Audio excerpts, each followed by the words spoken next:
I'm in Athens today inside the Panathenaic Stadium. It's also known as Kalimarmaro. This stadium was built for the 1896 Olympic Games. They were the first modern Olympic Games. And it's the only stadium in the world that's made 100% out of marble. And in fact, this marble is Pandelic marble, the same marble used for the constructions on top of the Acropolis. So because you need a ticket to come inside here, I wanted just to show you some things that you can't see from the outside of the stadium. This stadium was built on the site of an ancient stadium. The original stadium that was here is from about 400 BC.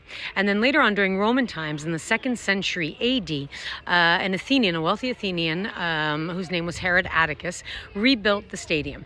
Then after the fall of the Roman Empire, it went into disuse. And finally, in the 1800s, it was decided to revive the Olympic Games here in Athens and to build this stadium, which is what they did. So after those first Olympic Games in 1896, these seats here were built with the thrones in the center in the early 1900s. The thrones were for the king and queen, and there were some special seats here reserved. You can see that they have some inscriptions there for people who were involved in the revival of the Olympic Games at that time.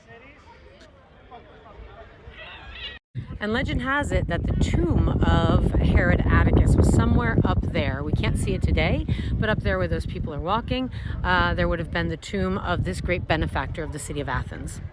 Now, one of the coolest things that you can see when you enter the stadium is within the gate that's in front of me now, and that is the original Roman tunnel that was built about 1900 years ago for athletes to enter the stadium in dramatic fashion. So let's go walk through this tunnel.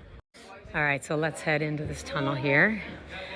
Again, this is from about 1900 years ago. It was created during the Roman reconstruction of the stadium.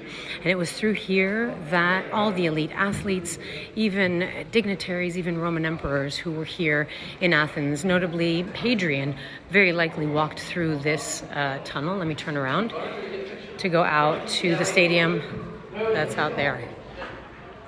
So just think of the people who've walked through this tunnel out into the stadium, the athletes, the dignitaries.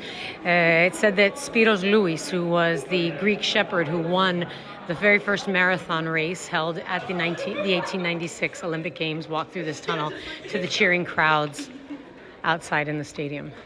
The history among these walls is just absolutely incredible.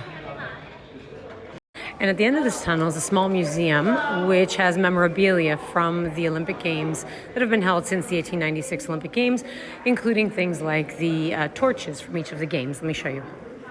So as we come up the stairs, you can see some of the torches up here, and they've got the Olympiad below them, the year, and then the